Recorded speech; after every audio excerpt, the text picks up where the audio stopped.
Muito bem, olha, a partir de agora nós conversamos com o secretário estadual de Educação, Ellen Gero. Olá, secretário, boa tarde, seja bem-vindo ao programa. Boa tarde, Ananias, Kátia, super afinada, Poliana, Sávia, Ari, todos os amigos e amigas da Meu Norte. O secretário também aprovou, viu? Secretário, nós temos uma decisão importante hoje, decisão da Justiça, do TRF1, que decidiu revogar a suspensão do PROAJA. Em que se baseou essa decisão do TRF1? Primeiro, um dia muito importante para todos que fazem educação no nosso Estado, uma decisão que restabelece a justiça e o direito de quem ainda é analfabeto, adulto ou idoso do nosso Estado, de ter direito a esse processo de alfabetização.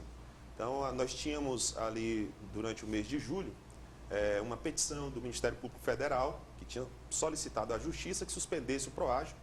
O juiz aqui em primeira instância concedeu a cautelar, suspendeu o programa, realmente uma suspensão que não tinha chegado nem sequer a ter ouvido a própria Secretaria Estadual de Educação para apresentar a sua contraposição ao que tinha sido colocado pelo Ministério Público Federal, mas tão logo a decisão da cautelar foi dada aqui pelo juiz de primeira instância, o governo do Estado ele agiu imediatamente no TRF e fico muito feliz de ter tido a oportunidade de ver a decisão da desembargadora Daniele Maranhão, que explicou categoricamente que as hipóteses levantadas pelo MPF não se sustentam e, por consequência, ela disse que pelo dano social de suspender um programa hoje, que atende mais de 150 mil pessoas, como é o PROAJA, é um dano social muito grande. Então, ela disse claramente que o PROAJA está autorizadíssimo a voltar às suas aulas. Fico muito feliz hoje, já está fazendo a mobilização junto com as entidades credenciadas para que a gente possa chamar os estudantes de volta, a gente possa dar conta dessa parcela piauiense que ainda hoje é analfabeta e está sendo atendida aí por meio do nosso programa de alfabetização de jovens adultos e idosos. Um momento muito importante. Eu queria ampliar justamente esse ponto. Como fica a partir de agora? Quando as aulas de fato retornarão? Bom, neste momento nós estamos fazendo articulação junto às entidades, é importante que todos saibam, o PROAJA ele é um programa do governo do Estado em parcerias com entidades que se credenciam no programa. Nós publicamos um edital de credenciamento por meio de um MROS, de um marco legal que permite o credenciamento de entidades privadas para participar em parceria com o poder público. Essas entidades elas se credenciam neste edital e, a partir daí, elas têm a autorização de, mediante uma busca ativa e apresentação dos dados, fazerem o processo de alfabetização naquelas pessoas que a SEDUC realmente identifica que precisam do programa. Neste momento, as entidades elas irão fazer o chamamento agora dos estudantes, lembrando que com a suspensão, nós tínhamos suspendido as aulas do programa, um prejuízo que eu digo que é um prejuízo incrível para essas pessoas. Nós não estamos lidando aqui nesse momento com crianças, com jovens, nós estamos lidando com senhores, com senhoras, muitas pessoas que moram, inclusive, na zona rural. Isso mexe, inclusive, na dignidade das pessoas. Imagina o que é você hoje ter 50, 60 anos e ainda ser analfabeto e ter um programa do governo que se propõe a combater esse analfabetismo e, no momento, ver essa avalanche de denúncias que veio por meio da oposição, inclusive aproveitando o período da eleição, para tentar contaminar o ambiente ao ponto da justiça se manifestar e suspender o programa.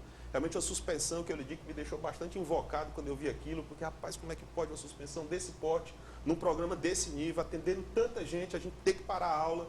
O processo educacional ele não é uma linha de montagem. Eu não posso botar um pedaço, parar e um mês depois voltar do ponto que parei. O processo educacional ele tem um fluxo de aprendizagem. Então, no momento que eu tenho agora que retomar as aulas, vou ter que voltar todo o processo de aprendizagem, processo de engajamento, de busca ativa, para poder recuperar essas pessoas, para, inclusive, trazê-las de volta. Porque no momento que a pessoa perde a empolgação de voltar a estudar, é muito mais difícil trazê-la de volta. É correr atrás do prejuízo. É correr atrás do prejuízo de fato, mas mesmo assim, a gente não pode ficar chorando, a gente tem que mostrar serviço, o gestor público tem que lidar com isso, decisão judicial a gente cumpre, mas fico muito feliz de que todo o esforço do governo do Estado, da Procuradoria-Geral também do nosso Estado, da nossa governadora Regina Souza, junto ao Tribunal Regional Federal 1, TRF1, nós temos neste momento conseguido derrubar essa suspensão do programa. Eu sempre acreditei que a suspensão ela era violenta demais para o problema que se estavam apontando. Não é que você esteja isento de ter problemas nos programas. Os programas públicos, assim como no setor privado também, eles existem. Agora, a medida da solução, ela precisa ser do tamanho do problema. Quando você dá uma suspensão que suspende todas as aulas do programa, você tira 154 mil pessoas de sala de aula e devolve para casa. É praticamente uma Parnaíba toda saindo da escola e indo para casa, por conta de um problema ou outro que ainda estava em hipótese, problemas que ainda não tinham sequer sido confirmados, em relatórios preliminares, inclusive do TCE, que vieram a público de forma não republicana, eu diria, porque não seguiu o rito do próprio TCE.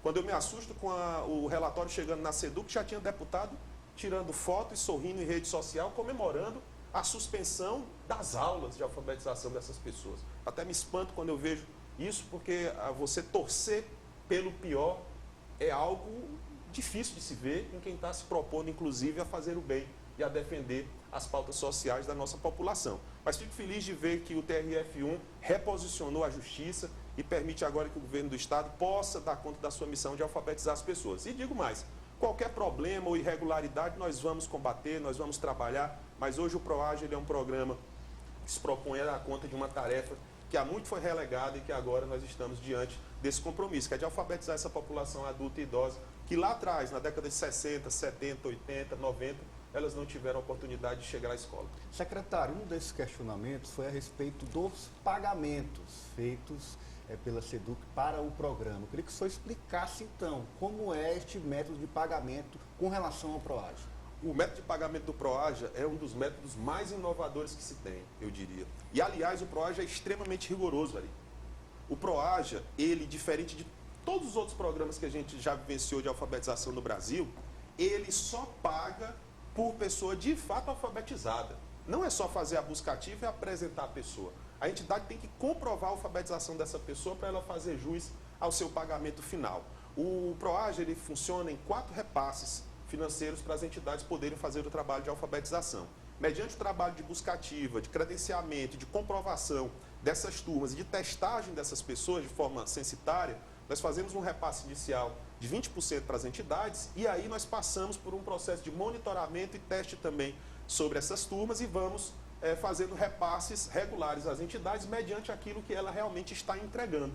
E 40% do valor, inclusive, que a entidade tem direito de receber, ela só recebe se aquela pessoa que ela matriculou comparecer nas aulas do programa, 75% de presença, e lá no final fazer uma prova final e comprovar que ela de fato foi alfabetizada. Aí ela faz jus a receber esse recurso. E para as pessoas que participam, como são pessoas que muitas vezes estão em situação muito distante da escola, e para você fazer com que essa pessoa volte, precisa de uma força, precisa de um estímulo. E nós aprovamos em lei na Assembleia Legislativa um programa que foi aprovado pelos próprios deputados estaduais aqui do estado do Piauí, sancionado na época pelo governador Wellington Dias. E esse programa ele prevê uma bolsa para os estudantes, previsto em lei, autorizado em lei, passou por Procuradoria-Geral, passou por Controladoria-Geral do Estado, uma bolsa que também, muita gente até diz assim, uma bolsa eleitoreira, de forma alguma. Essa bolsa ela prevê um repasse inicial para a pessoa de R$100, ela tem que frequentar o programa para ter direito a mais R$100, e só se ela terminar o programa, fazer a prova e mostrar que se alfabetizou e que vai ser matriculada numa turma de eixo, continuando a sua escolarização, é que ela recebe mais 200. Então, é muito mais um gesto simbólico de motivação do que qualquer outro fundamento que tenha se tentado colocar em torno do programa. Retorno aqui a um ponto essencial. Esse programa, Kátia, é um programa de massa. Ele toca nas pessoas, mexe com muita gente. Imagine o que é você, Apoliana, chegar em 154 mil pessoas num ano como esse, num programa que emprega aí algo em torno de 10 mil pessoas, num programa que movimenta, de fato, a base social do nosso Estado num momento como esse.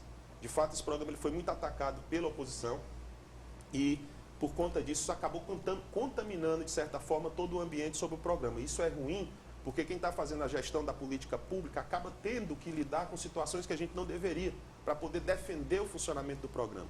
Então, fico feliz de que, pelo menos, o posicionamento da Justiça tenha sido refeito, tenha sido restabelecido, e eu sempre acreditei que a gente pudesse derrubar essa suspensão e a gente pudesse dar conta da nossa missão, enquanto Secretaria Estadual de Educação, de que é garantir que todos e todas que precisam tenham acesso à educação e, no caso aqui, à alfabetização de pessoas, e como eu estou dizendo aqui neste momento, são adultas e idosas que lá atrás tiveram o descaso de não ter o acesso à escola e agora estão tendo essa oportunidade de saber a ler e escrever. Muito importante, né? Saber a ler e escrever é poder ter acesso a muitas outras políticas públicas Quem é analfabeto perde oportunidade de emprego, perde oportunidade de participar de outras políticas. Então a gente precisa fazer um belo movimento no Piauí para fazer com que essas pessoas se encorajem novamente, voltem para as aulas e possam cumprir esse rito inicial do processo de aprendizagem, que é o processo de alfabetização.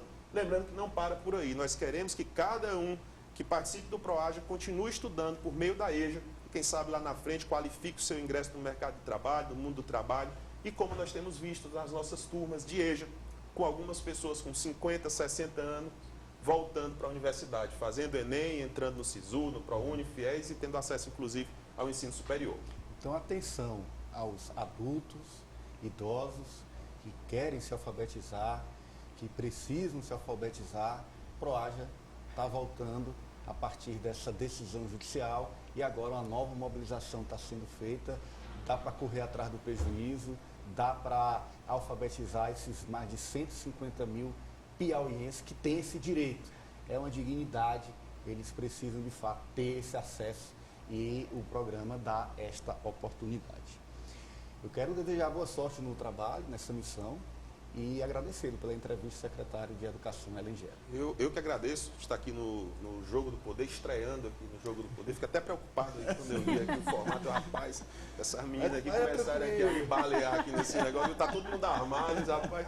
Acho que eu estou mais longe aqui do Ari, estou mais seguro do Ari, mas não, mas ele é o mais perigoso. É o mais perigoso. É por isso que ele fica distante. Aí você deixa ele ali. A distância é exatamente por isso. É muito...